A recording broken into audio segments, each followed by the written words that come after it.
The day Captain Maya Torres received the letter, she was sitting in the basement apartment she could barely afford, 7 months pregnant, and staring at an eviction notice. Her hands trembled as she opened the official-looking envelope from a law firm in Aspen, Colorado, a place she'd never been, from a person she barely remembered. Dear Captain Torres, we regret to inform you of the passing of your great-uncle, Colonel Samuel Torres, USAF, retired. As his sole surviving relative, you have been named the primary beneficiary of his estate. If you're enjoying this deep dive into the story, hit the subscribe button and let us know in the comments from where in the world you are watching from today. Specifically the property known as Silverpoint Ski Lodge, located at 14,500 feet elevation in the Rocky Mountains. Maya read the words 3 times before they began to make sense. Great Uncle Samuel. She had only the faintest memory of him from childhood. A stern-faced man in military uniform who'd sent Christmas cards with crisp $20 bills inside. He'd disappeared from family gatherings after her father's funeral, and she'd assumed he'd passed away years ago. The baby kicked hard against her ribs, as if protesting their cramped living situation. Maya pressed her hand to her swollen belly, whispering the promise she'd made every day since learning she was pregnant. I'll figure it out, little one. Somehow, I'll give you a better life than this.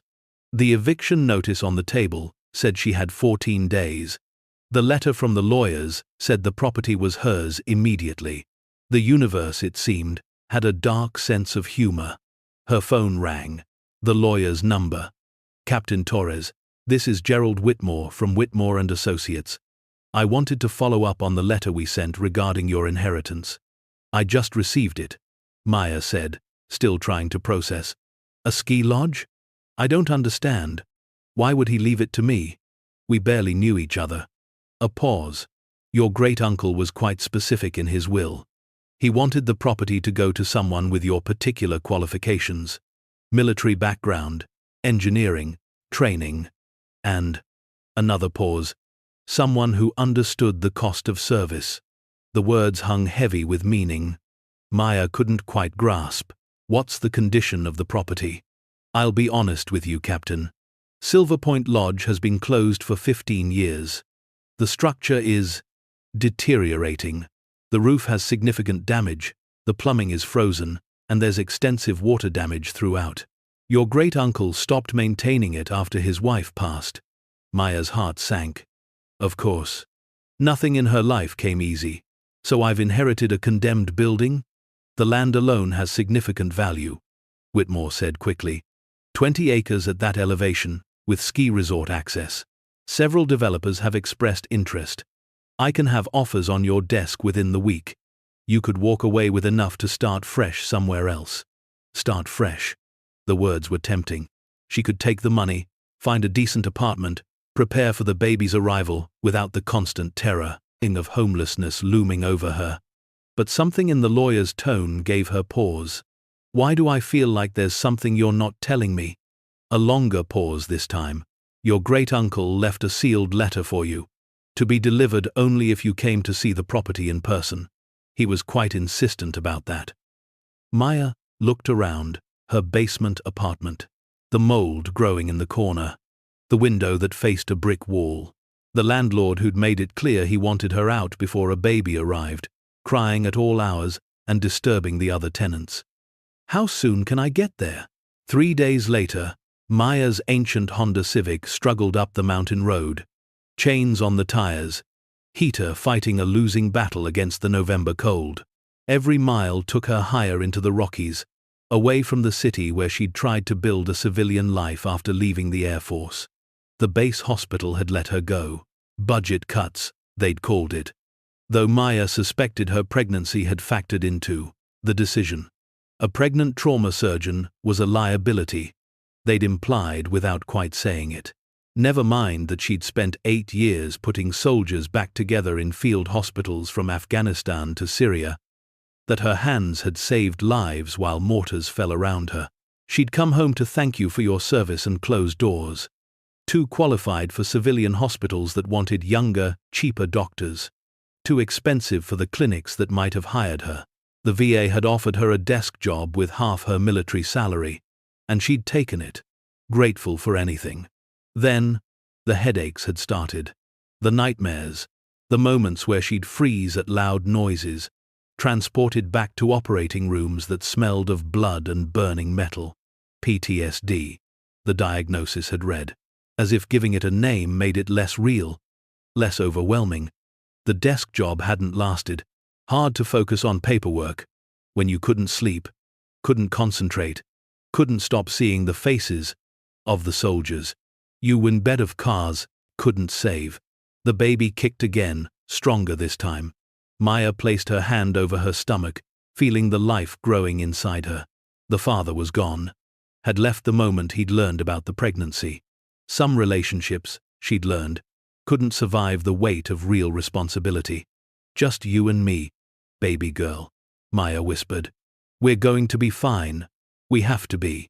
The road narrowed as elevation increased, pine trees giving way to stark, wind-swept landscape. Snow had started falling, thick flakes that reduced visibility to almost nothing. Maya's GPS had stopped working miles ago, but the lawyer had provided detailed directions. You can't miss it, Whitmore had said. Silverpoint Lodge is the largest structure on the mountain.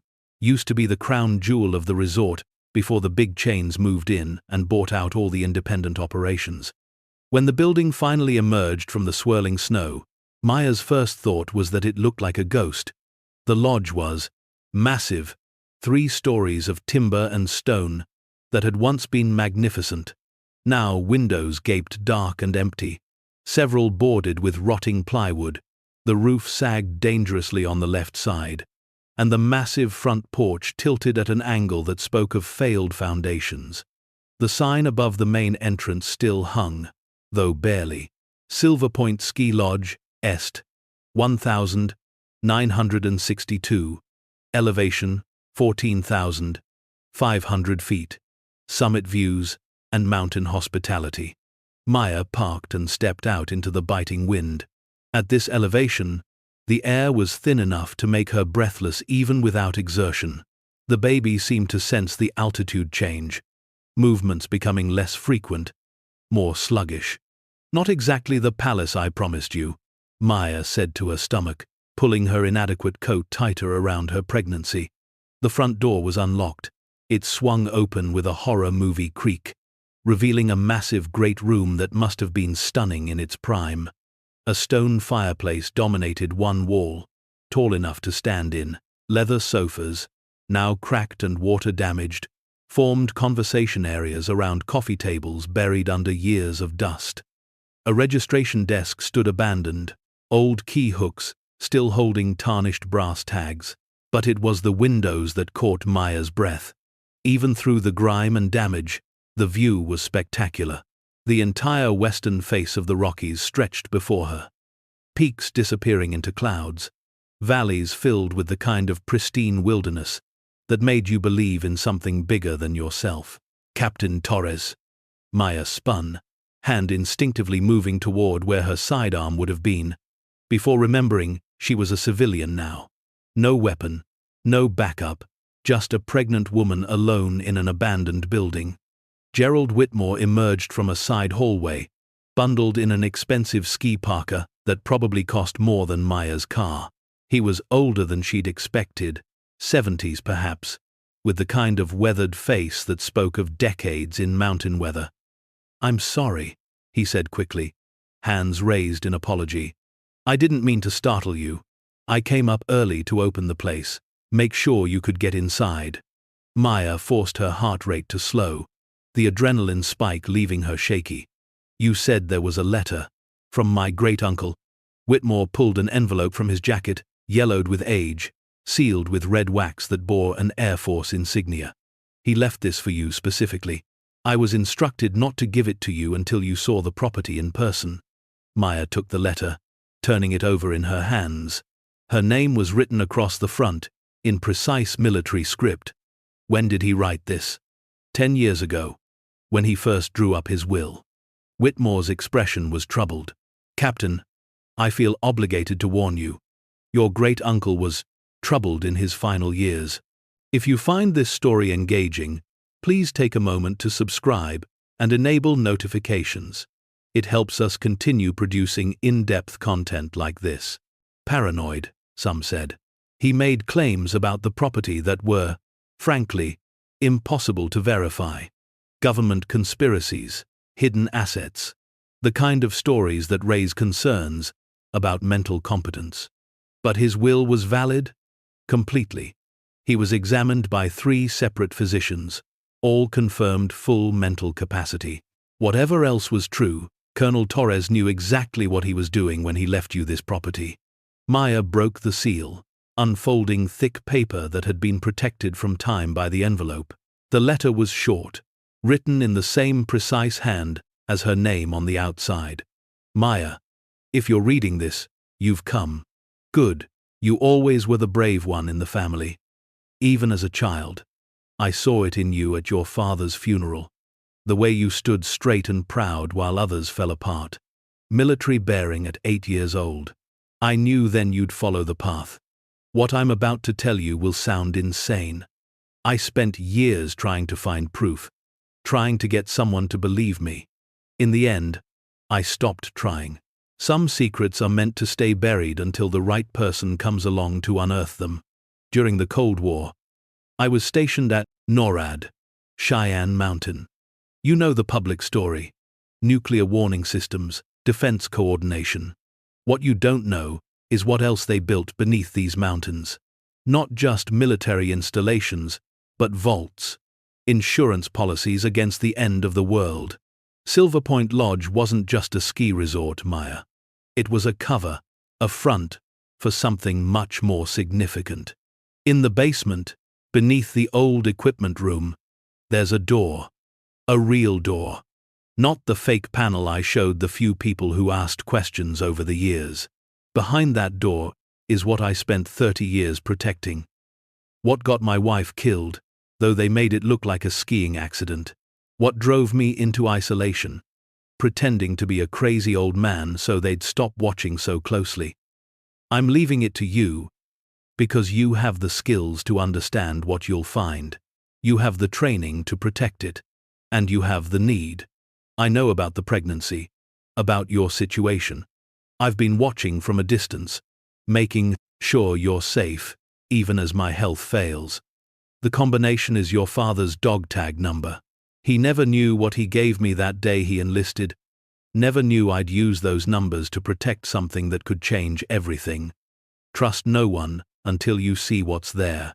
And then trust carefully. There are people who've been searching for this for decades. They'll come for you the moment they realize you've inherited the property. Be safe, be smart. And remember, you're a Torres. We protect what matters, no matter the cost. Uncle Sam. Maya read the letter twice. Then, a third time. Paranoid conspiracy theories from a disturbed old man, just as Whitmore had warned. Hidden vaults. Government secrets. Threats that sounded like bad Cold War fiction. Except her great-uncle had known about her pregnancy, somehow. Had known she was desperate, broke, and running out of options. And he'd been military intelligence. She suddenly remembered. Not just a simple colonel, but someone who'd worked in classified programs, who'd had security clearances that made her own medical clearances look like child's play. Did you read this? Maya asked Whitmore, holding up the letter. No. The seal was intact when I retrieved it from the safe deposit box. He talks about a basement door. Behind the equipment room. Whitmore's expression closed off, becoming professionally neutral. I'm aware of the colonel's theories about the property. I spent considerable time trying to verify his claims. There's nothing down there but old ski equipment, and a lot of water damage. But you checked? Of course. As executor of the estate, I had to ensure the property matched the legal description. He shifted uncomfortably. I found exactly what I expected to find.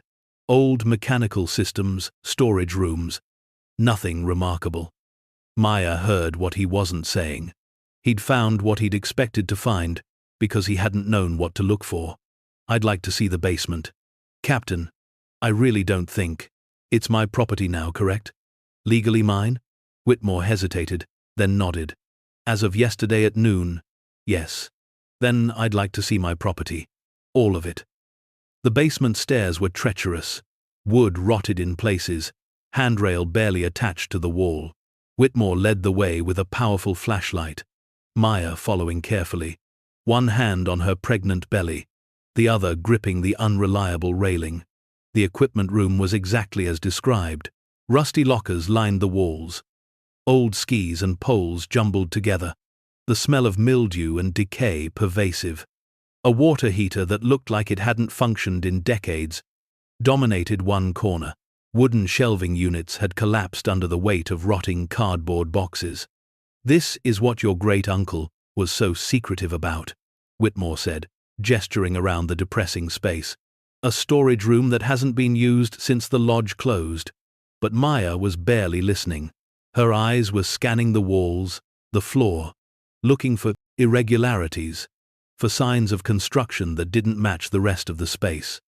Her engineering training kicked in, assessing structural elements, identifying load-bearing walls versus partitions. There, behind a shelving unit that looked permanent, the concrete floor showed subtle discoloration, not water damage or age, but a seam, carefully hidden but visible once you knew to look for it. "Help me move this shelving," Maya said, already pushing at the metal frame. "Captain, you shouldn't be exerting yourself in your condition." "Then help me, so I don't have to." Reluctantly, Whitmore helped shift the heavy shelving. It screeched across concrete, revealing what had been hidden beneath. A floor panel, maybe 4 feet square, with a recessed handle barely visible at one edge. Maya knelt awkwardly, pregnancy making the movement difficult, and pulled the handle. The panel lifted easily, too easily for something that had supposedly been undisturbed for years. Hydraulics. She realized. Someone had maintained this. Below the panel, steep metal stairs descended into darkness. A rush of air came up, cold, but not musty. Filtered, climate-controlled air. "What in the hell?" Whitmore whispered, staring down into the opening. Maya was already descending, hand on the railing, feet careful on metal steps that showed no signs of rust or wear. Behind her, she heard Whitmore follow, his lawyer's composure finally cracking. The stairs led down at least 30 feet, ending at a heavy steel door set into rock. Beside the door, a keypad glowed with soft blue light. Still powered, after all these years. Still waiting. Maya pulled out her father's old dog tag, kept on a chain around her neck since his funeral. The numbers were etched into her memory, but she looked at them anyway, fingers trembling as she entered the sequence. The keypad beeped once. Then the door, massive and weighted like a bank vault, began to swing open with a pneumatic hiss. Beyond the door lay something impossible. Not a room, but a facility. Corridor stretching into darkness, lined with doors. Emergency lighting activated as they stepped inside. Motion sensors, triggering decades-old systems that hummed to life around them. "This isn't possible," Whitmore kept saying, his flashlight beam wavering as he tried to comprehend what they were seeing. "This can't be under the lodge. We'd have known. The geological surveys, the property records." But Maya's attention had caught on the first door, which stood slightly ajar. She pushed it open, revealing a small room that looked like an office frozen in time. Desk, filing cabinets, and on the desk, a framed photograph. Her great-uncle, decades younger, in Air Force uniform. Standing beside him, a woman Maya recognized from family photos as his wife, Elena, and behind them, barely visible through an office window, another photograph. A facility under construction, vast chambers being carved from living rock. The file drawer wasn't locked. Inside, Maya found folders organized with military precision, each labeled with dates from the 1960 seconds, each marked with security classifications that made her former medical clearance look like public information. Project continuity, she read from one folder. Deep storage asset management, another. Silverpoint cash, final inventory. She opened the inventory file. The first page made her breath catch. Federal Reserve Contingency Holdings, Silverpoint site. Total monetary value, $1,962. $147 million. Conversion to gold bullion. Complete storage configuration. Distributed Deep Vault System Access Authorization. Level 7. Cosmic clearance required. The numbers swam before her eyes. $147 million in 1962 dollars. She did the mental math quickly. Her surgeon's brain still sharp despite exhaustion. Adjusted for inflation, accounting for gold price increases. 400 million, she whispered. Maybe more. Whitmore had found the inventory list too. His face had gone pale, lawyer's composure completely shattered. This has to be a mistake. A training exercise. Cold War paranoia. There's no way. The door was real. Maya interrupted, her mind racing. The facility is real. The power systems still function after 6 decades. Why maintain all this if there was nothing to protect? She moved deeper into the office, finding more files. Personnel records. Maintenance logs showing regular inspections through the 1,990 seconds. And then, a series of reports marked Security Incident 1992. Elena Torres, civilian spouse of Colo Samuel Torres, deceased in skiing accident at Silverpoint. Incident report, filed with local authorities. No further investigation required. Another report, 3 months later. Colin Torres has requested extended leave, exhibiting signs of grief-related stress. Recommend continued monitoring. And finally, a memorandum dated 1995. Cole. Torres's repeated inquiries regarding spouse's accident have been noted. Recommend reassignment and reduction of access privileges. Silverpoint site, to be placed under automated monitoring only. Cole Torres, to be relocated and retired with full honors. They'd killed his wife, not some random accident, but murder made to look natural. And they'd pushed him out, isolated him, made him seem paranoid and troubled when he kept asking questions. Maya. Whitmore's voice came from the corridor. You need to see this. He'd found the main vault door at the end of the hallway. Unlike the office, this was secured with multiple systems. Retinal scanner, handprint reader, and a biometric analyzer that looked decades ahead of its time. It won't open for me, Whitmore said. I tried, but look at the inscription. Above the vault door, etched into the steel in the same precise lettering as the letter's script, Torres Family Trust, established 1962, protected by blood. Protected by blood. Maya understood with sudden clarity. The vault wasn't secured just by technology, but by genetics. Family. DNA. Passed down through generations. Her father had been Samuel's nephew. She was the direct descendant. Your great-uncle made himself the guardian, Whitmore said slowly, realization dawning. He couldn't access the vault himself, but he could protect it, keep it hidden until the right person, the right bloodline, came to claim it. Maya approached the vault door, placing her hand on the reader.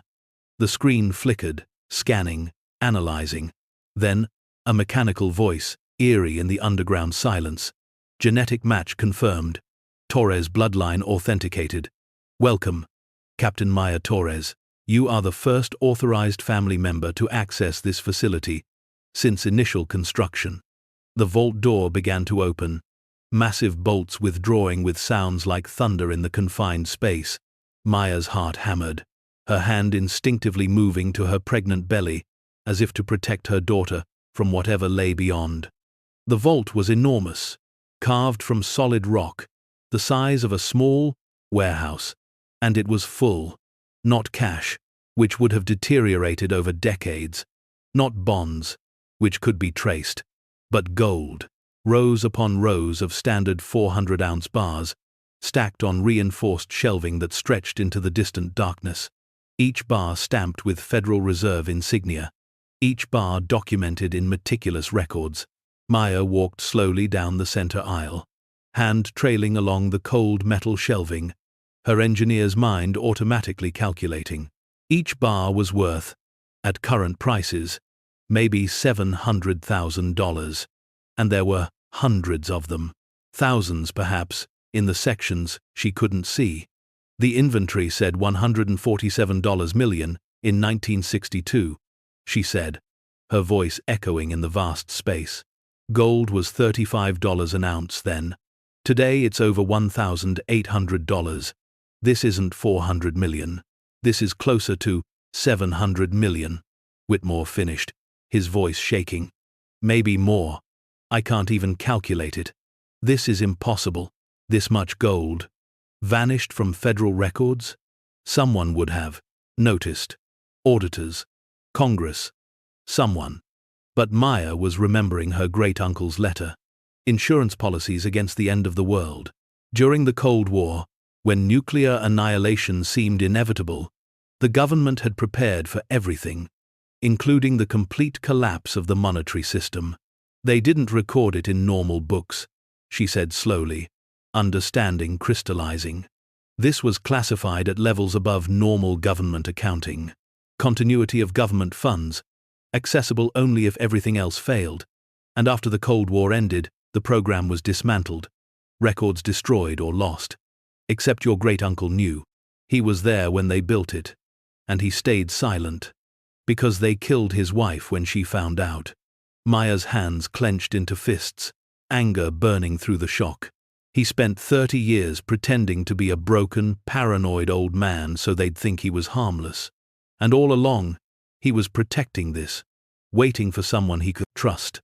The baby kicked hard, as if sensing her mother's agitation. Maya took a deep breath, forcing herself to think clearly. The shock was giving way to brutal reality. She'd inherited not just property, but danger. Her great-uncle's letter had warned that people were searching, would come for her. "We need to leave," she said suddenly, turning back toward the vault entrance. Now, before, the sound of the main door closing echoed down the corridor, a pneumatic hiss, then the unmistakable click of locks engaging. Whitmore grabbed her arm. That door shouldn't close by itself. The sensors— It didn't close by itself, Maya said quietly, her combat training flooding back, despite years away from the military. Someone closed it. They moved quickly back down the corridor, Whitmore surprisingly fast for his age, but when they reached the main entrance, the vault door that had opened so easily now showed a red light on its interior panel. Locked from the outside. A speaker crackled, to life, ancient intercom system, carrying a voice Maya didn't recognize. Male, educated, with the flat affect of someone accustomed to authority. Captain Torres. "We've been waiting for someone to find this facility for a very long time. Your great-uncle was clever, I'll give him that. 30 years he kept us searching." Maya scanned the ceiling, finding the camera. Old technology, but still functional. Recording everything. She forced herself to stand straight, military bearing despite the fear coursing through her. "Who are you?" "Someone who helped create Project Continuity. Someone who spent decades cleaning up loose ends and protecting secrets that were never supposed to survive the Cold War." A pause. "Your great-uncle's wife was unfortunate collateral damage. He refused to understand the need for discretion. You murdered her. I neutralized a security risk. There's a difference." The voice remained emotionless, clinical. "Now, Captain, you have something that doesn't belong to you. Something that needs to remain forgotten. I'm prepared to offer you a simple exchange. Your life, and your child's life. For your silence about what you found here." Whitmore had gone pale, swaying slightly. "This is insane. You can't just— I've been doing just for 40 years, Mr. Whitmore." The lawyer who couldn't resist investigating his client's property claims. "Another unfortunate loose end." The voice paused. "The facility's life support is on a timer now. You have approximately 12 hours of air. I'd suggest you use that time to consider my offer." The speaker clicked off, leaving them in the humming silence of the underground facility. Maya forced herself to think clearly, pushing past the panic. She'd been in worse situations, field hospitals under fire, emergency surgeries with bombs falling, situations where death was immediate and unavoidable unless you kept your head. This was different. She had time, she had resources, and she had something this person, whoever they were, didn't expect. She was a Torres, and Torres women didn't surrender. "The ventilation system," she said, moving quickly back toward the vault. "Show me where the air handlers are." This facility had to have environmental controls, maintenance access. "Maya, we can't fight this. We're trapped." "We're not trapped. We're in a government facility built to withstand nuclear war, which means redundant systems, emergency protocols, and escape routes." She turned to face him, allowing him to see the combat veteran beneath the pregnant civilian facade. "I've survived worse than a locked door and a bully with a god complex. Now help me find those systems, or sit down and stay out of my way." Whitmore straightened, lawyer's composure returning. The maintenance records. Back in the office, they showed environmental system locations. They ran through the corridor, Maya's pregnancy making her ungainly but not slowing her down. The office files were still spread across the desk. She found the facility blueprints, eyes scanning the technical drawings with an engineer's trained eye. There, a secondary access tunnel, marked Emergency Evacuation Route, personnel only. It led from the main vault through natural cave systems, eventually emerging somewhere on the mountain slope above the lodge. "This tunnel," she said, pointing. "Where does it start?" Whitmore studied the blueprint. "Looks like the back of the main vault, behind the gold storage." They returned to the vault, moving past rows of gold bars that represented more wealth than Maya had ever imagined. At the far back wall, partially concealed behind the last shelving unit, she found what she was looking for. A door, smaller than the main vault entrance, secured with a simple mechanical lock rather than electronic systems. "Stand back," Maya said, examining the lock. Military grade, but old. She'd learned lock-picking in Air Force survival training, a skill she'd never expected to use outside of that context. From her pocket, she pulled out the dog tag chain, bending the thin metal with her fingers. 2 minutes of careful work, and the lock clicked open. Beyond the door, a rough-hewn tunnel stretched into darkness, carved from natural rock and reinforced with steel supports. Emergency lighting flickered to life as they entered, motion sensors still functioning after decades. "It's at least a mile," Whitmore said, studying the blueprint.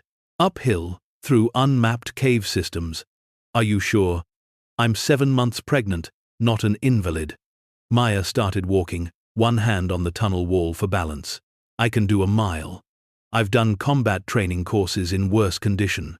The tunnel was cold, the air thin enough to make breathing difficult. Maya's lungs burned with each breath. The altitude, combined with exertion taking its toll. The baby had gone still, conserving energy, as if understanding the need for efficiency. "Talk to me," she said to Whitmore, focusing on steady progress rather than the growing exhaustion. "Tell me about my great-uncle. The real story, not the official version." Whitmore was breathing hard, struggling with the thin air and elevation. "I only met him a few times, always in my office. He seemed intense, driven. He'd ask me legal questions about property rights, about what could be hidden in wills, what couldn't be challenged. He was preparing, making sure when the time came, I'd inherit before they could stop him." "Who are they, Captain? Who has this kind of reach? This kind of resources?" Maya thought about the voice on the intercom. The casual mention of murder. The decades of cover-ups. Defense intelligence, probably. Or elements of it gone rogue. People who knew about Project Continuity, who watched it get dismantled after the Cold War, but couldn't let go of the assets. 700 million in gold would be worth killing for. It's not about the money. It's about the secret. Maya paused to catch her breath. One hand pressed to a stitch in her side. If this gets out, questions get asked. How much other Cold War money disappeared? What other black projects existed? Who profited when official records were destroyed? The tunnel branched ahead. One path, continuing upward. The other, descending into darkness. Maya checked the blueprint, confirming the upward path. "We're close," she said. Another quarter mile. But the ascent was getting steeper, the footing more treacherous.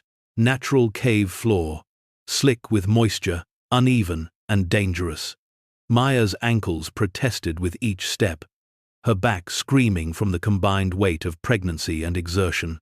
And then, disaster. Her foot slipped on wet rock, ankle rolling sickeningly. She fell hard, one hand instinctively protecting her belly as she hit the stone floor. Pain exploded up her leg, definitely sprained, possibly broken. She tried to stand, couldn't put weight on the injured ankle. "Maya!" Whitmore was beside her, hands steadying. We need to stop, rest. We can't." 12 hours, he said. "We've already used 3. She tried again to stand, gasping at the pain. "Help me up, I can make it." But she couldn't. The ankle wouldn't support her weight, and leaning on Whitmore wasn't enough. They made it another 100 feet before she had to stop, sitting heavily on a boulder, sweat pouring down her face despite the cold. "Go," she said. "Get to the surface. Call for help. I'm not leaving you here. You have to. One of us needs to get out. Tell this story before they bury it." She pulled the blueprint from her pocket, pressing it into his hands. "Document everything. The facility, the vault, the gold. Make copies. Send them to every news organization, every congressional oversight committee. Flood the system with information before they can suppress it." Whitmore stared at her, fear and determination warring in his weathered face. "Your great-uncle told me, the day he signed his will," he said, "when Maya comes, and she will come, she'll need someone to believe her, someone to stand witness. He made me promise. Then keep that promise. Be the witness. Get this story out." For a long moment, the old lawyer stood frozen. Then he nodded once, sharp and military. "Torres women don't surrender, you said. Neither do Torres witnesses." He turned and ran, the sound of his footsteps fading into the darkness ahead. Maya sat in the cold tunnel, one hand on her injured ankle, the other on her pregnant belly. The baby was moving again, small flutters that felt like reassurance, or maybe defiance. "I know," she whispered to her daughter.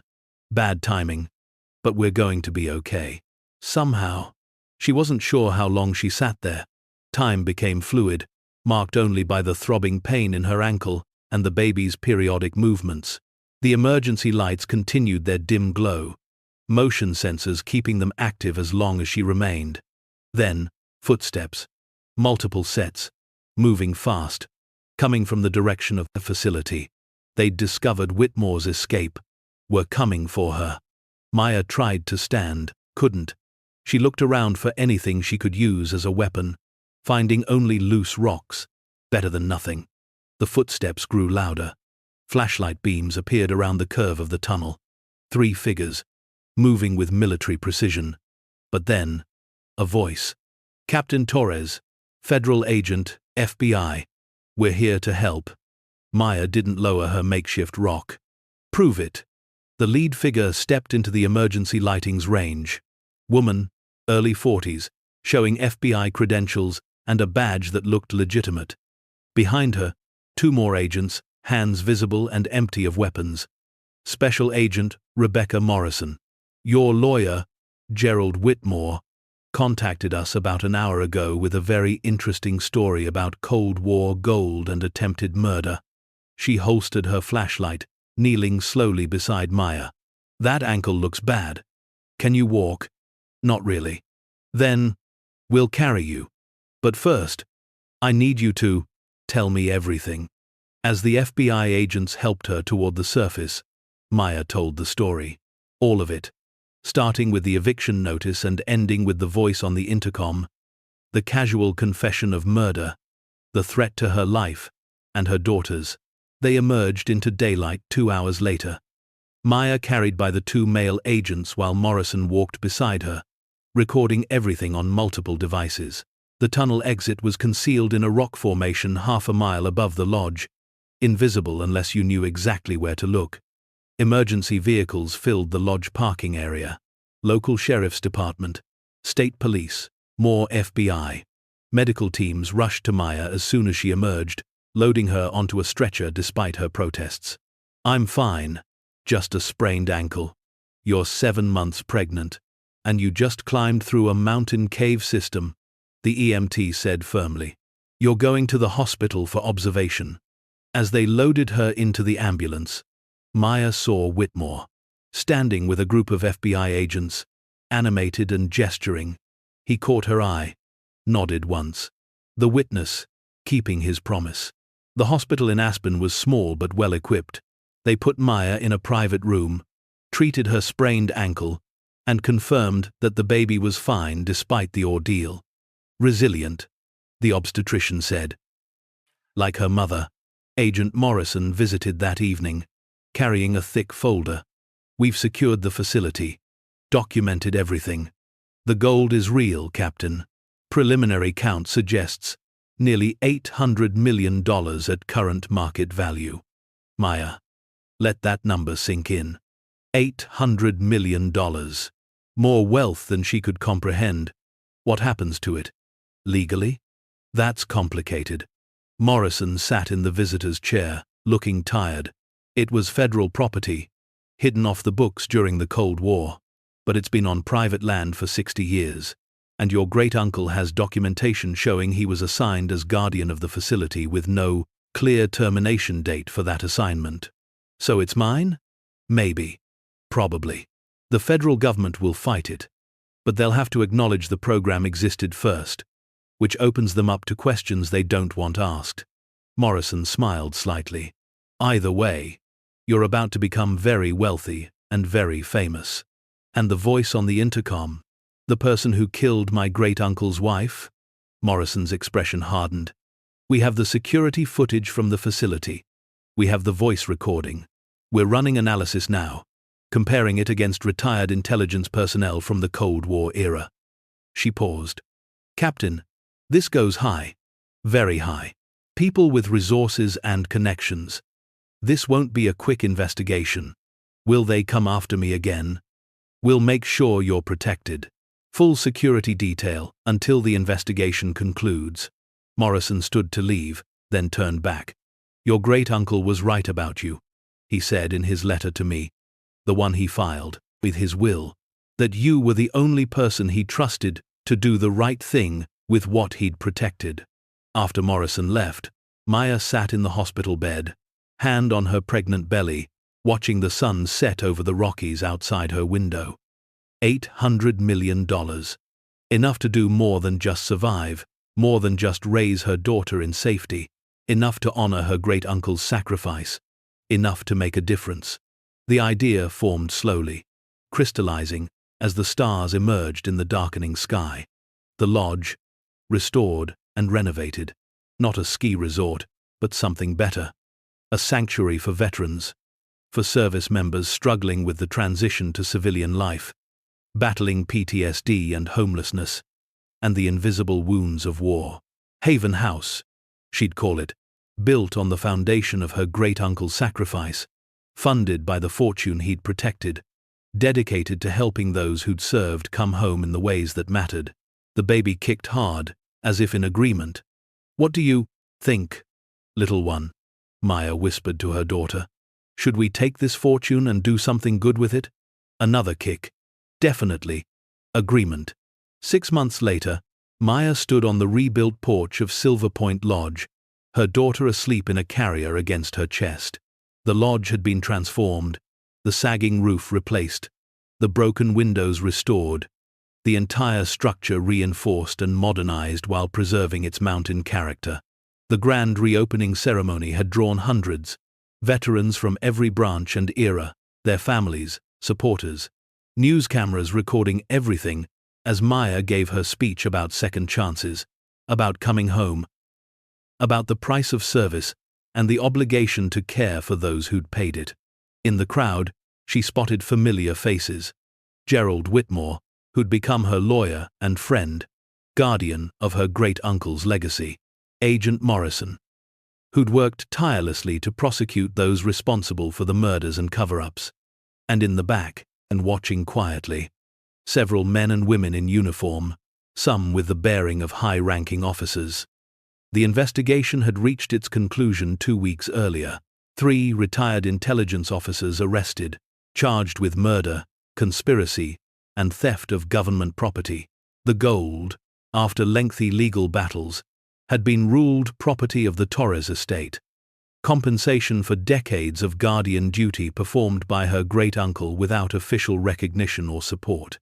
The media had dubbed it the Mountain Fortune and the Cold War's last secret. Maya had endured endless interviews, congressional testimonies, attempts by distant relatives to claim a share of the wealth. But she'd held firm. The fortune belonged to those who'd served, who'd sacrificed.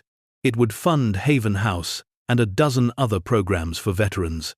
It would be the legacy her great-uncle had intended, even if he'd never imagined exactly how it would unfold. As the ceremony concluded, and visitors began touring the Basably facility, Maya found a quiet moment on the porch, daughter cooing softly in her arms. "Look at that, Samantha," she whispered to her baby. "Named for the great-great-uncle she'd never known. Your great-great-grandfather protected something precious. Not the gold, but the possibility, the chance to make something good from Cold War secrets." The baby's tiny hand wrapped around Maya's finger, grip surprisingly strong. Behind them, the lodge hummed with activity. Veterans meeting, sharing stories, beginning the long process of healing. In the restored great room, group therapy sessions. In the converted guest suites, transitional housing for those without homes. In the commercial kitchen, job training programs. All of it funded by fortune buried under the snow, protected for decades by a man who'd sacrificed everything to ensure it would someday serve its true purpose. Captain Torres. Maya turned to find a young veteran, Army infantry from his bearing, eyes carrying the haunted look she recognized from her own mirror in her darkest days. "I just wanted to say thank you," he said quietly, "for this place, for understanding what it's like to come home but not feel home." Maya smiled, tears pricking her eyes. "Thank you for your service, and welcome home, the real home." As the sun set over the Rockies, painting the peaks in gold and amber, Maya stood on the porch of Haven House, daughter in her arms, and felt something she hadn't felt in years. Peace, purpose, the knowledge that from tragedy and sacrifice, from buried secrets and dangerous legacies, something beautiful had emerged. Her great-uncle had protected the fortune for decades, waiting for the right person to claim it.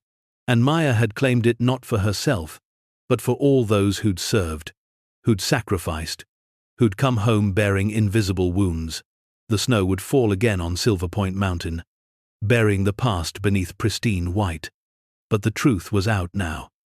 The secrets revealed, and the fortune was finally serving its intended purpose. Not as an insurance policy against the end of the world, but as a promise that those who served would not be forgotten, would not be abandoned, would always have a place to call home. 3 years later, Maya Torres stood in the Senate hearing room, testifying about veteran healthcare reform. Haven House had become a model for transitional care programs nationwide, its success impossible to ignore. Her daughter Samantha, now a precocious 3-year-old, sat in the gallery with Gerald Whitmore, watching her mother with serious dark eyes. "The question isn't whether we can afford to care for our veterans," Maya said, her voice carrying the authority of someone who'd survived war and conspiracy both. "It's whether we can afford not to. Every person who serves carries the cost of that service for the rest of their lives. Haven House exists because one man understood that truth and spent his life protecting the means to honor it." After the testimony, As they walked through the Capitol building, Samantha tugged on Maya's hand. "Mommy, was great Uncle Sam a hero?" Maya knelt down, looking into her daughter's eyes, seeing the same determination, the same fierce spirit that had characterized every Torres who'd worn the uniform. "Yes, baby. He was. He protected something precious. Not for himself, but for others. That's what heroes do. Will I be a hero too?" Maya gathered her daughter close, breathing in the scent of her hair, feeling the weight of legacy and possibility. "You already are, Samantha. Every day, you remind me what's worth fighting for." As they left the Capitol, Maya glanced back once at the imposing building, thinking of the battles still to fight, the reforms still to achieve. But this was her fight now.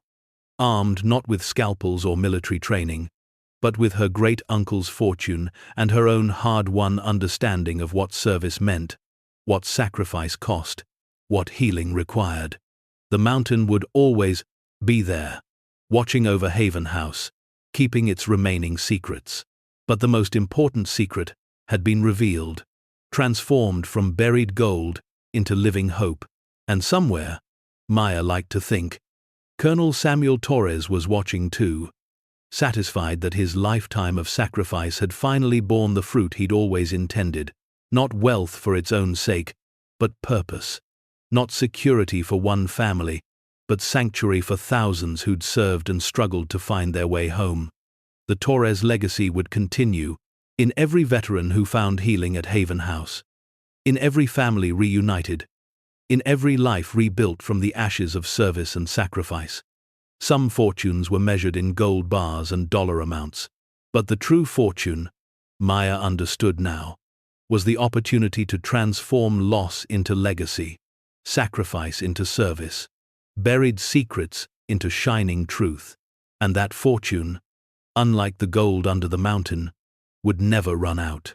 It would grow with every life touched, every veteran helped, every family restored. "Thank you, Uncle Sam," she whispered to the wind as they walked toward their car, "for trusting me with this, for knowing I'd do the right thing." The baby she'd carried through mountain tunnels and federal investigations was now a child who asked about heroes and legacies. Someday, she'd be a woman who'd carry the Torres name forward into an uncertain future.